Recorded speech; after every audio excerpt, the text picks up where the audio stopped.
Sir ஒரு order பற்றி சொல்லியிருந்தாங்க. முதல்ல வந்து வாழை, அதுக்கப்புறம் பரியேறும் பெருமாள், அதுக்கப்புறம் அதுக்கு முன்னாடி கர்ணன், பரியேறும் பெருமாள். ஸோ பைசன் அந்த ஆர்டரில் சார் வரும். நீங்கள் ஆர்டர் சொல்லுங்கள் ஃபஸ்ட்டு எனக்கு. நீங்களாம் பார்த்தீங்களா? நீங்கள் ஆர்டர் சொல்லுங்களேன் சும்மா. மாமன்னருக்கு முன்னாடி வச்சுக்கோங்க. அதான் அது என்ன சொல்கிறது, நான் மட்டுமே ஆர்டர் பண்ண முடியாது, பார்வையாளர்களும் அதை ஆர்டர் பண்ணால் ரொம்ப சந்தோஷமாக இருக்கும். பைசன் நீங்கள் சொன்ன மாதிரி மாமன்னுக்கு முன்னாடியும் வரலாம், வாழை கர்ணனுக்கு பின்னாடியும் வரல, மாமன்னுக்கு முன்னாடினா கர்ணனுக்கு பின்னாடியும் வரலாம், வாழைக்கு பின்னாடியும் வரலாம் பைசன். ஓகேங்களா? பட் ஆனால் கர்ணனுக்கு பின்னாடி வரதான் நல்லதுன்னு நினைக்கிறேன். நான் சாப்பிடும்போது ரொம்ப ரசிச்சு சாப்பிட்றாங்க, ஆனால் அவங்க அந்த மீல் வந்து கம்ப்ளீட் பண்ண முடியல ஒரு சிச்சுவேஷன்ல. சாப்பாடு கண்டினியூ பண்ண முடியலையா? கட் பண்ணிட்டோமா இந்த ஷார்ட் எல்லாத்தையும் கட் பண்ணிட்டோம். எதுக்கு சார்? ஏதாவது காரணம் இருக்கா? படம் வந்து நான் ஃபஸ்ட் எடிட்டில் வந்து 3:20 அதாவது 3:20 இருந்துச்சு இந்த படம். அப்போ என்னோடய ப்ரொடியூசர்ஸ் டீம் எல்லாம் வந்து கண்டிப்பாக 3:20 தாங்காது, நான் இன்னும் விழாவெளியாகவே இந்த படத்தை எடுத்திருந்தேன். நிறைய சீக்வன்ஸ் எனக்கு பிடிச்ச சீக்வன்ஸ் இந்த படத்தில் வரல கொஞ்சம். இப்போ 2:48க்கு மாற்றும் போது நிறைய கட் பண்ணோம். ஓகேங்களா? ஒருவேளை அப்படி கட் பண்ணப்பட்டது தான் அது, ஆனால் அது உங்களுக்கு வேறு மாதிரி மீனிங் கொடுத்துச்சுன்னா அது அந்த கதையோட போக்கும், என்னோட மனிதர்கள் பற்றியான உங்களோட புரிதல், நான் காட்டுற மனிதர்கள் செய்யக்கூடிய செயல்களில் நிச்சயமாக அதை வேற ஒரு ப்ராசஸ் இருக்கும் நீங்கள் நம்புறீங்கல்ல, அது அப்படி இருக்க வாய்ப்பு இருக்குது. நான் இன்னொரு போய் பார்க்கணும். இப்படி சொன்னதுக்கப்புறம் இந்த பாயிண்ட் ஆஃப் வியூ நான் அந்த கட்டை பார்க்கல, அதை பார்த்தேன் அப்படின்னா நான் கண்டிப்பாக நான் ஒன்று கண்டுபிடிச்சி அடுத்த ப்ரெஸ் மீட்டில் ஏதாவது உங்கள் பேர் சொல்லிக்கோங்க, நான் கரெக்டாக சொல்கிறேன் ஆன்சர். எனக்கு கண்டிப்பாக ஆன்சர் தெரில, அது எப்படி கட் பண்ணப்பட்டுன்னு எனக்கு தெரில. ஏன்னா மாண்டேஜஸாக மட்டும் தான் இது பண்ணிக்கிறது, மாண்டேஜஸ் தான் ஃபுல்லாகவே இருக்கும். மனத்தி கணேசன் என்கிட்ட சொன்னது என்ன அப்படின்னா, அவர் வந்து என்கிட்ட ஒரு டைம் சொல்லியிருக்காரு, அவருக்கு வந்து சாப்பாடு வந்து ரொம்ப, ஏன்னா சாப்பாடு தான் அவரோட பெரிய சத்தே, எங்கெல்லாம் யார் கூப்பிட்டாலும் நிறைய சாப்பிடுவான்னு சொல்லுவார் என்கிட்ட. அப்போ நான்வெஜ்லாம் அவ்வளோ கிடைக்காது, அதனால் வந்து வீட்டில் கோழி பக்கத்து வீட்டு கோழிலாம் இருந்துச்சுன்னா திருகி போட்டுட்டு அது செத்துருச்சுன்னு சொல்லி அதை அடித்து சாப்பிட்ற பழக்கம்லாம் அப்படி இருந்துச்சுன்னு சொல்லுவார். ஆனால் என்ன பிரச்சனைனா, அவர் சாப்பிட்டுட்டு இருக்கும்போதே ஏதாவது கூப்பிட்டுருவாங்க, நான் கிளம்பிடுவேன் அப்படிலாம் சொல்லியிருக்காரு என்கிட்ட. பட் இந்த இஷ்யூ வந்து அப்படி பண்ணது இல்லை. இந்த கதையோட போக்கிலேயே கிட்டான்ட்ட வந்து ஒரு ஒரு ஒரு முடிவு அவனால் சூஸ் பண்ண முடியாத, அவனால் நினச்சதை ஒன்று கம்ப்ளீட் பண்ண முடியாத ஒரு சூழல் இருந்துக்கிட்டே இருக்கும், கதையின் போக்கில். அது எல்லாமே அந்த டைமில் நடக்கக்கூடியதாகவே இருந்துச்சு எனக்கு. நான் பிளான் பண்ணி பண்ணது, இந்த கந்தசாமியை அட்டாக் பண்ண வருவாங்கல்ல, அங்கே மட்டும்தான் அவர் சாப்பிட்டுட்டு இருக்கும்போதே அந்த பாதியில் நிற்கணும் அப்படின்னு சொல்லி அந்த சீன் பண்ணது. மற்ற எல்லாத்துலேயும் அது தானாக அமைஞ்சிருக்குன்னு நினைக்கிறேன். துரு வேணும்னு இந்த ஸ்கிரிப்ட் இல்லை, நல்லா சினிமா பேஷனாக எடுத்துக்கிட்டு முழுசாக என்னை நம்பி என் கூடவே ட்ராவல் பண்ணக்கூடிய ஒரு ஆர்டிஸ்ட் தேவை எனக்கு. இந்த ஸ்கிரிப்ட் பண்ணால் அப்படி ஒரு ஆர்டிஸ்ட் தேவை. அவருக்கு வந்து சினிமாவுக்கு இவ்வளோ போதும், ஒரு சினிமாவுக்காக இவ்வளோ பண்ணணுமா, 2.5 மணி நேரம் படம் பார்க்க போகிறாங்க, நம்ம பார்க்குற படங்கள் எல்லோரும் கஷ்டப்பட்ட படம் நடிக்கிறாங்க, அது பயங்கரமாக ஓடுது கொண்டாடுறாங்க, நம்ம மட்டும் ஏன் உழைக்கணும் அப்படின்னு நினைக்காத ஒரு ஹீரோ இருந்தால் பெட்டர்னு நினச்சேன் நான். அப்படியான ஹீரோ யார் இருக்கான்னு பார்த்து தேடிட்டு இருக்கும்போது துரு வந்து, அப்போது துருவுக்கு ஒரு பெரிய என்ன சொல்கிறது, சினிமாவுக்குள்ள வேற ஒன்றா வெளிப்படணும், வேற ஒரு பெரிய விஷயத்தை அடையணும் அப்படிங்கிற வெறியில் ஆசைலாம் இருந்துச்சு. அப்போ என் மேலே பெரிய நம்பிக்கை இருந்துச்சு. அப்போ நான் ஒரே ஒரு கண்டிஷன் தான் போட்டேன், இந்த படம் ப்ராசஸ் அப்படிங்கிறது ஒரு சாதாரண ப்ராசஸாக இருக்காது, மிகப்பெரிய உழைப்பு போட வேண்டியிருக்கும், நீங்கள் இது வரைக்கும் வாழ்ந்த வாழ்க்கைக்கு இது ஆப்போசிட்டான ஒரு வாழ்க்கையாக இருக்கும். அப்போ இது இடையில கூட கன்ஃபியூஸ் ஆகி இவ்வளோ வேலை பார்க்கணுமா, இவ்வளோ கஷ்டப்படணுமா அப்படின்னு தோணும், பாதியிலே போயிடலான்னு கூட தோணும். அது எப்பவுமே முடிவு பண்ணிக்கோங்க. இதெல்லாம் மீறி தான் நம்ம படத்தை பண்ணணும். படம் பண்ணிட்டு இருக்கும்போதே என் மேலே உங்களுக்கு விருப்பம் வரலாம், உங்கள் மேலே எனக்கு விருப்பம் வரலாம். ஏன் அப்படின்னா, எனக்கு இன்னும் பத்தாதுன்னு தோணும், உங்களுக்கு இதுவே பத்தாதான்னு தோணும், இப்படி நிறைய விஷயங்கள் இருக்குல்ல. இது எல்லா கிளாரிட்டியும் கொடுத்துட்டு தான் நம்ம ஷூட் பண்ணேன். ஒரு 2 இயர்ஸ் ப்ராசஸ். நான் மாமன்னன் போயிட்டேன், இந்த கதையை சொல்லிட்டு நான் வந்து மாமன்னன் போயிட்டேன், வாழை போயிட்டேன். மாமன்னன் வாழையெல்லாம் முடிச்சுட்டு வர்ற வரைக்கும் அந்த படத்துக்காக வெயிட் பண்ணாப்புல. அப்போ அந்த ப்ராசஸ், அந்த வெயிட்டிங் ப்ராசஸுக்கு தான் ஓகே துருவால முடியும் அப்படின்னு நம்பிக்கை வந்து நம்ம ஸ்டார்ட் பண்ணோம். அதுக்கப்புறமும் அவர் நான் யோசிச்சுக்கிட்டே தான் இருந்தேன், கஷ்டப்படுவாரோ போயிடுவாரோ அப்படின்னு நினச்சி. பட் ஆனால் ஒரு விடாப்பிடியான நம்பிக்கையோட இந்த படத்தில் ஜாயின் பண்ணிட்டாரு. மெயினாக அவர் ஒரு பேஷன் தான், சினிமாவுக்காக என்ன வேணாலும் பண்ணணும், அந்த சினிமாவை நியாயமாக அந்த கதை என்ன கேட்குதோ அதை நியாயமான முறையில் கொடுத்து ஆடியன்ஸை அந்த சினிமா என்ன எக்ஸ்பீரியன்ஸ் கடத்த முயற்சி பண்ணுதோ அந்த எக்ஸ்பீரியன்ஸை நம்ம ஆர்டிஸ்ட்டாக நாம் கடத்துறதுக்கு முயற்சி பண்ணணும். அதுக்கு நம்ம எவ்வளோ ഒത്തുழைக்க முடிയുമോ அவ்வளோ ഒത്തുழைக்கணும்னு അവർ നമ്പുന്നതിനാல தான் இந்த படம் സാധ്യമാச்சு. അപ്പോൾ ഇങ്ങനെ ഒരു ചിത്രത്തിലേക്ക് വരുമ്പോഴേക്കും എന്തൊക്കെ എക്സ്പെക്ടേഷൻ ഉണ്ടായിരുന്നു? First and foremost I feel like നമ്മളെല്ലാവരും സിനിമയെ സ്നേഹിക്കുന്ന ആൾക്കാരാണ്. നമ്മളെല്ലാവരും ഇന്ത്യൻസാണ്, നമ്മളെല്ലാവരും മനുഷ്യരാണ്. നമുക്ക് കേരളം, തമിഴ്നാട്, മലയാളം, തെലുഗു, കന്നഡ, തമിഴ്, ഹിന്ദി എന്നൊന്നുമില്ല. എവിടെ നന്നായിട്ട് അഭിനയിക്കാൻ സാധിക്കുമോ, എവിടെ നല്ലൊരു സിനിമ കിട്ടുമോ, എവിടെ നല്ലൊരു കഥാപാത്രം കിട്ടുമോ അപ്പോൾ ഓടിച്ചെന്ന് പോയി അഭിനയിക്കുക എന്നുള്ളതാണ്. ഞാൻ ഭയങ്കര ഫോർച്ചുനേറ്റ് ആണ്. മാരി സാറിനെ പോലെയുള്ള ഒരു വിഷണറി, ഒരു ബ്രില്യൻ ഡയറക്ടർ. അദ്ദേഹം വീണ്ടും എന്നെ വിളിച്ചു. രണ്ടാമത് ആദ്യം ചെയ്തതിനേക്കാൾ കൂടുതൽ ഡെപ്തും ഡിഫറെൻറ്റും ആയിട്ടുള്ള ഒരു കഥാപാത്രം എന്നെ ഏൽപ്പിച്ചു എന്ന് പറഞ്ഞത് ഞാൻ ഭയങ്കര ഹാപ്പി ആയിരുന്നു. സത്യം പറഞ്ഞാൽ എൻ്റെ ലൈഫിൽ ആദ്യമായിട്ടാണ് ഞാനൊരു നറേഷൻ പോലും ഇല്ലാതെ ഞാൻ ഒരു സിനിമ കമ്മിറ്റ് ചെയ്തത്. എനിക്ക് ബൈസിൻ്റെ കഥ എന്താണെന്നോ എൻ്റെ കഥാപാത്രം എന്താണെന്നോ ഒരു ഐഡിയ ഇല്ലായിരുന്നു. ഷൂട്ടിന് 2 ദിവസം മുന്നെയാണ് കഥ എന്താണ് എന്ന് ഞാൻ അറിയണത്. അപ്പം നമ്മൾ അവിടെ പോയി ഒരു വർക്ക്ഷോപ്പ് അറ്റൻഡ് ചെയ്ത് നമ്മൾ അവിടെ തന്നെ താമസിച്ച് അവിടെയുള്ള ആൾക്കാരുടെ കൂടെ പഴകി. നമ്മളാരും മേക്കപ്പ് ഒന്നും ഇട്ടിട്ടില്ല. ഞാനാണെങ്കിലും ധ്രുവാണെങ്കിലും നമ്മളൊക്കെ അവിടെ പോയി നിന്ന് ആ പണിയൊക്കെ ചെയ്ത് എന്നാലേ നമുക്ക് ഈ മേക്കപ്പ് ഒട്ട് പൊട്ടിയടിച്ച് ക്യാമറയുടെ മുന്നിൽ വന്ന് അഭിനയിക്കുന്നതല്ല. നമുക്ക് അവിടുത്തെ ബോഡി ലാംഗ്വേജ് വരണമെങ്കിൽ, അവിടുത്തെ എക്സ്പ്രഷൻസ് വരണമെങ്കിൽ ഒക്കെ നമ്മൾ അത്ര എഫേർട്ട് ഇടണമല്ലോ. അപ്പം ഒരു ഭയങ്കര ഡിഫറെൻ്റ് ആയിട്ടുള്ള ഒരു ഫിലിം സ്കൂളാണ്, ഫിലിം മേക്കിംഗ് ആണ് മാരി സാറിൻ്റെ. അപ്പം I have been very fortunate that I got 2 chances with him. And ഇത്തവണ ബൈസൺ വന്നപ്പം രാജി എന്ന് പറയുന്ന കഥാപാത്രം എനിക്ക് തോന്നുന്നു എൻ്റെ ലൈഫിൽ, എൻ്റെ കരിയറിലെ one of the most important ക്യാരക്ടേഴ്സാണ്. കാരണം ഒരുപാട് ഞാൻ ഇതുവരെ ചെയ്യാത്ത ഒരുപാട് ലെയറിങ് ഈ ക്യാരക്ടറിനുണ്ട്. കിട്ടിയതിൽ ഒരുപാട് സന്തോഷമുണ്ട്. എന്നെ കൊണ്ട് പറ്റുന്നതിൻ്റെ പരമാവധി ഞാൻ ചെയ്തിട്ടുണ്ട്. എനിക്ക് വേണ്ടി ഡബ് ചെയ്ത രവീണയാണ്. I have to thank her also. കാരണം അഭിനയം എന്ന് പറയുമ്പോൾ it's equally a voice also. So thanks to Raveena also.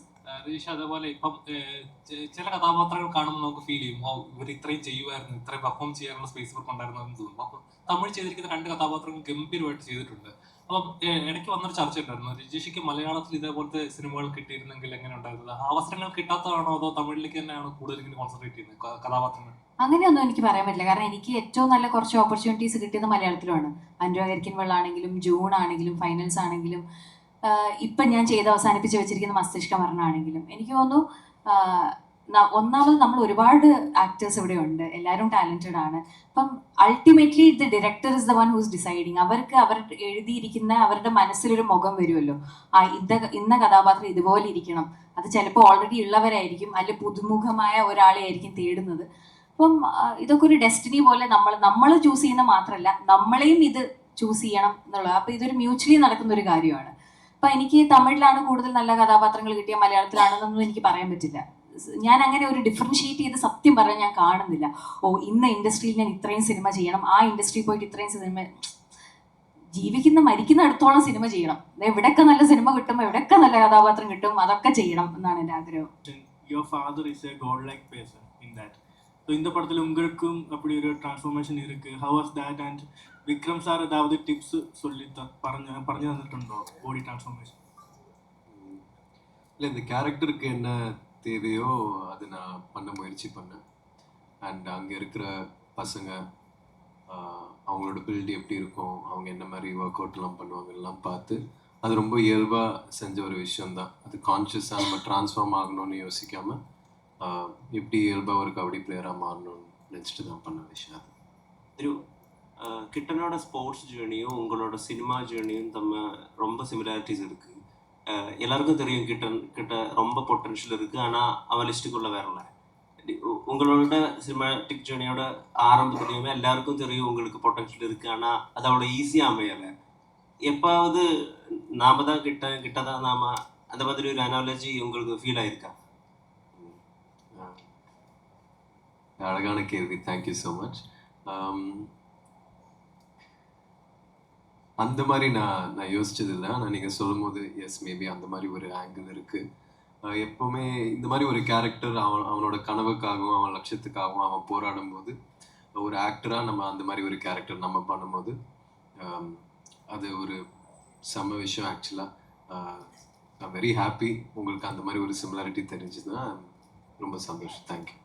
இந்த டைனிங் டேபிள் சீக்வன்ஸ் இருக்குல்ல, இங்கே எனக்கு இது பழகிடுச்சுன்னு சொல்லி சொல்லியே அழுவீங்கல்ல, அப்போது நீங்கள் அழுதுட்டு பேசலை, பேசும்போது அப்படியே காஸ்ப் எடுத்து எடுத்து எடுத்து அது ரொம்ப நேச்சுரலாக இருந்தது. உங்களால் அந்த மாதிரி ஒரு ஆள் இருந்த வலியை உங்களால் ஃபீல் பண்ண முடிஞ்சுது அந்த மொமெண்ட்டில்? நிறைய பேர் அந்த சீன் பற்றி கேட்டிருக்காங்க. ஆனால் நான் மாரி சார் என்ன பண்ணாரோ நான் ஃபர்ஸ்ட் அவர் நிறைய வாட்டி நான் பண்ண சொல்லுவேன்.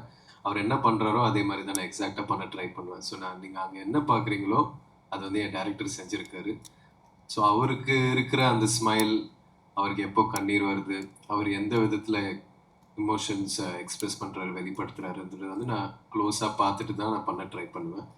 ஸோ அவர் வந்து ஒரு சீன் எக்ஸ்பிளைன் பண்ணும்போது உங்களுக்கு அந்த சீனோட வலியும் இமோஷன்ஸும் புரியும். அண்ட் அதை நீங்கள் உள்வாங்கிட்டு நீங்கள் பண்ணீங்கன்னா அது அந்த மாதிரி தான் நடந்துச்சு. വിക്രം സാറിന്റെ കൂടെ അഭിനയിച്ചിട്ടുണ്ട്, ധ്രുവിന്റെ കൂടെ അഭിനയിച്ചിട്ടുണ്ട്. രണ്ടുപേരും രണ്ട് എക്സ്ട്രീം ആയിരിക്കുമല്ലോ. അപ്പം ആ ഒരു കോമ്പിനേഷനിലൊക്കെ ഉണ്ടായിരുന്നു സാറിന്റെ? அப்படிலாம் யோசிக்கவே தேவையில்லை. நம்ம அது அவர் ஒரு பர்சனாலிட்டி, இவர் ஒரு பர்சனாலிட்டி, அவர் ஒரு ஆக்டர், இவர் ஒரு ஆக்டர். அவர் என்ன விக்ரமாவை நடிக்க போறாரு இல்லை, இவர் துருவாவை நடிக்க போறாரு இல்லை, அந்த பாத்திரமா நடிக்க போறாங்க. அதுக்கு தான் நம்ம ரியாக்ட் பண்ண போறோம். பர்சனலாக கேட்டிங்கன்னா அது வேற. பட் இந்த சீன், இந்த ஃபில்ம், அது வந்து எனக்கு வந்து கிட்டானா தான் நான் பார்ப்பேன். நான் துருவனே கூட மாட்டேன், கிட்டா இங்கே வா அப்படி தான் கூப்பிடுவேன். அங்கே அந்த படத்துலையும் அப்படி தான் பிஹேவ் பண்ணுவோம். அப்படி பிஹேவ் பண்ணும்போது தான் அந்த ரிலேஷன்ஷிப் இந்த ஃபில்ம் அது வந்து டெவலப் ஆகும். அப்படி தான் நான் பார்க்குறேன். நான் இவங்களோட பண்ணது எப்படி இருந்தது அப்படிங்கிறதெல்லாம் நான் யோசிக்கிறதே இல்லை. அது என் வேலையும் இல்லை. அந்த மொமெண்ட்டில் அந்த கேரக்டர், அந்த ஃபில்மில் அந்த கேரக்டர் என்ன பண்ணுது, நான் அதுக்கு எப்படி சப்போர்ட் பண்ணுவோம், அது என்ன எப்படி சப்போர்ட் பண்ணும், அந்த அட்மாஸ்பியருக்குள்ளே, அந்த கதைக்குள்ளே நாங்கள் எவ்வளோ ட்ராவல் பண்ணுறோம் அப்படிங்கிறதான் நான் அந்த மொமெண்ட்டில் யோசிப்பேன். அதுவும் சிறப்பு, இதுவும் சிறப்பு. ஏன் சென்சார் கூட வேணுமான்னு கேட்டால் வேணும். சென்சார் கூட இல்லாமல் கண்டிப்பாக நம்ம மனிதர்கள், நம்ம சமூகமாக சேர்ந்து வாழ்கிறோம், கூட்டு வாழ்க்கை வாழ்கிறோம். நிறைய முகன்களோட, நிறைய வேறுபாடுகளோட, நிறைய பிரிவினைகளோடு தான் வாழ்கிறோம். நமக்கு நிறைய நம்பிக்கைகள், வேறு நம்பிக்கைகள் இருக்குது, வேறு என்ன சொல்கிறது, வாழ்க்கை முறை இருக்குது, சூழல் இருக்குது.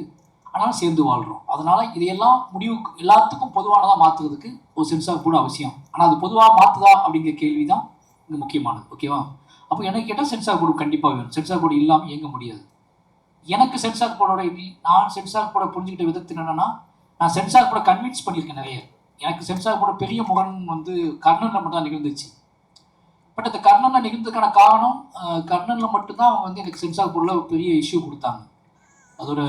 அந்த கர்ணனோட கிளைமாக்ஸ், அந்த கலவரம், அந்த வன்முறை, அப்போ கர்ணன் அவங்களோட வார், இந்த சேஞ்ச் ஆஃப் வார், இந்த கர்ணனுக்கும் கண்ணபகவானுக்கும் நடந்த ஒரு வார் நான் வந்து இதுக்கும் அதை கிரியேட் பண்ண ட்ரை பண்ணேன். அந்த வாரே வந்து நான் ஃபர்ஸ்ட் ஸ்கிரிப்டே வந்து கண்ணபகவானுக்கும் கர்ணனுக்கும் நடக்க வாராக தான் மாற்றிருந்தேன் நான். இது எல்லாமே அதை புரிஞ்சுக்கிட்டு அது கொஞ்சம் சில மாற்றங்கள் நடந்துச்சு. அதை தாண்டி வந்துட்டேன். பட் நான் ரொம்ப சந்தோஷப்பட்டது சென்சார் போர்டோட அவசியத்தை புரிஞ்சுக்கிட்டது என்ன அப்படின்னா, பைசனில் வந்து எனக்கு கட்டே கொடுக்கல. நீங்கள் நம்பவே மாட்டீங்க, இவ்வளோ ப்ரெஷரான படம்னு நான் வந்து ஒரு படத்தை எடுத்துகிட்டு போகும்போதே பயந்த படம்னா பைசன் தான். கர்ணனுக்குலாம் நான் பயந்துட்டுலாம் போகல. அது ஒரு கமர்ஷியல் ஒரு ஹீரோ படம் தான், அதில் அங்கே சமாளிச்சலான்ட்டு போனேன். நான் பைசனுக்கு நான் பயந்து நடுங்கிட்டு தான் போனேன். என்ன பண்ண போகிறாங்கன்னு தெரியும். தூக்குறதுக்கு அந்த எதுவுமே கிடையாது. அதில் ஏதாவது தூக்குனா கூட நான் மாட்டிக்குவேன். இது தூக்கிட்டாங்கன்னா ஆடியன்ஸ் கன்வே ஆகாமல் போயிடும். அப்போ என்ன பண்ணுறதுன்னு தெரியாமல் பயந்துட்டு தான் போனேன். உள்ளே போன உடனே 3 வார்த்தைகளை மியூட் பண்ண சொன்னாங்க. மியூட் பண்ண சொல்லிட்டு யூஏ கொடுத்துட்டாங்க எனக்கு. அவங்க போன உடனே குட் ஃபிலிம், ரொம்ப இன்ஸ்பயர் ஆகுது எங்களுக்கு, ஒரு 3 வார்த்தை மட்டும் தூக்குங்க, இதை தாண்டி அவங்க எதுவுமே சொல்லலை. அப்போ என்ன அப்படின்னா, ஒரு படைப்பு நமக்கு அவங்க மேலே சென்சார் மேலே நமக்கு ஒரு எப்பவுமே ஒரு விஷயங்கள் இருக்குது நமக்கு. நம்ம அது கவர்மெண்ட்டாக பொலிட்டிக்கலாக நம்ம நிறைய யோசிப்போம், ஒத்துக்க மாட்டாங்களும் பயப்படுவோம். ஆனால் அதை தாண்டி அந்த ஆர்ட் ஃபார்ம் வந்து அதை நிகழ்த்திட்டு வச்சுக்கோங்களேன், அங்கே நிறைய பேருக்கு இருந்துக்கலாம் கருத்துக்கள். அங்கே 7 பேர் இருக்காங்க மெம்பர்ஸு, அவங்க 7 பேருக்கு ஒவ்வாத கருத்துக்கள் இருந்துக்கலாம். பட் ஃபைனலி ஒரு டிசிஷன் பேசும்போது, இந்த படம் தேவைதானே, இந்த படம் முக்கியம் தானே, இந்த படத்தை நீங்கள் எப்படி தூக்குவீங்க, அதை கட் பண்ணால் அது இல்லாமல் போயிடுமே, இதை கட் பண்ணால் அது இல்லாமல் போயிடுமே அப்படின்னு ஒரு டிஸ்கஷன் நடந்திருக்கும்ல. அந்த டிஸ்கஷனை நம்ம கிரியேட் பண்ணியிருக்கோம். அப்போ நமக்கு அது பெரிய சந்தோஷம் என்ன அப்படின்னா, நம்ம படத்தை எல்லா அதிகாரத்தோடும் கட் பண்ணக்கூடிய ஆட்கள் இருக்கும்போது, இப்போ நீங்களாம் பார்வையாளர்கள், நீங்க என்ன சொன்னாலும் நல்லா இருக்கு நல்லா இல்லை நான் கேட்டுக்குவேன், கேட்காம போவேன். ஆனா அங்க அப்படி இல்லை. அந்த 6 பேரை வெட்டி துண்டு துண்டா தூக்கி போட்டுருவாங்க படத்தை. இம்பார்ட்டண்டா அந்த ராஜி ரத்தம் ஸ்பிளாஷ் ஆகும்போது ரியாக்ஷன் கொடுக்கணும். அங்க ஒரு மனித சத்தா கூட அவ்வளோ நாம பாதிக்கப்பட மாட்டோம். அந்த மாதிரி ஒரு ரியாக்ஷன் அவரோட ஃபேஸ்ல. எப்படி அந்த சீன் நீங்க கொரியோகிராஃப் பண்ணீங்க? யாருக்கு என்ன ரியாக்ஷன், அதோட ஈக்குவேஷன் இருக்குல்ல, யாருக்கு என்ன மாதிரி வேணுங்கிறது அது டிரெக்டர் எடுக்கிற கால் தான் அது. பட் நீங்கள் சொல்கிறது கம்ப்ளீட்டாக ஒரு விஷயம் இருக்காது. அதோட லொக்கேஷன் இருக்குல்ல, இந்த ரெட் சாயில் இருக்காங்க, நிறைய ட்ரீஸ் இருக்கும், லைட்டே பார்த்தீங்கன்னா அன்னிவனாக வந்து போயிட்டே இருக்கும் பஸ்குள்ளே. ஸோ இந்த லொக்கேஷன்லாம் நாங்கள் பார்க்கும் போதே இங்கே ஷூட் பண்ணலான்னு டைரக்டர் சொன்னார். பட் அதில் நிறைய காம்ப்ளிகேஷன் இருந்தது. அந்த ரெட் சாயிலோட பவுன்ஸ் உள்ளே வந்து போயிட்டே இருக்கும். ஸோ எனக்கு கலெக்டிவாக யோசிக்கும் போது இவ்வளோ பிரச்சனை இருக்குது, பட் ஆனால் அதோடைய ஸ்டோரி டெல்லிங் அது ஹெல்ப் பண்ணணும்னு தோணுச்சு எனக்கு. அது ஒரு டார்க்னஸ் வந்து போகிறதோ, சன்லைட் வந்து போகிறதோ, அந்த ரெட் சாயிலோட பஸ்ஸுக்குள்ளே வந்து போகும். ஸோ இது எல்லாமே தான் அதுக்கு ஹெல்ப் பண்ணுச்சுன்னு நினைக்கிறேன். நீங்கள் சொல்கிற அந்த இன்டென்சிட்டி ப்ளஸ் அதோட நீங்கள் சொல்கிற மாதிரி அது கொரியோகிராஃபி, அப்புறம் ரஜிஷாவோட அந்த ரியாக்ஷன் எல்லாமே. ஈவன் வெளியே வந்த பிறகு கூட அப்படிதான் கம்ப்ளீட் அந்த ரெட் சாயில் அந்த ஒயிட் ஷார்ட் போகிறது, இதெல்லாமே தான் ஹெல்ப் பண்ணுச்சுன்னு நினைக்கிறேன். தென் வந்து படத்துக்கு முக்கியமாக இருந்த ஒரு அப்ரோச் வந்து மோஸ்ட்லி ஹேண்டில் ஷார்ட்டாக இருக்கணும், கேண்டிடாக இருக்கணும் அப்படிங்கிறது தான் மெயின் சாய்ஸாக இருந்தது. பஸ்ஸுக்குள்ளே நீங்கள் ஸ்டெடியாக ஷார்ட் எடுக்கலாம், பட் ஒரு சின்ன ஒரு வைப்ரேஷன் இருக்கணும், ஒரு சின்ன ஒரு ஷேக் இருந்துகிட்டே இருக்கணுன்றது தான் ஒரு எல்லா சீக்வன்ஸ்க்குமே, மெயினாக பஸ் சீக்வன்ஸ்க்கு அது இருந்துச்சு. இனிஷியலாக ஷார்ட் எடுக்கும்போது ரொம்ப ஷேக்கியாக இருக்கான்னு தோணுச்சு, பட் ஷார்ட்ஸ் எடுக்க பார்த்தீங்கன்னா ரொம்ப நேச்சுரலாக இருக்குது. ஸோ இந்த சீக்வன்ஸ்க்கு அது ஹெல்ப் பண்ணணும்னு தோணுச்சு.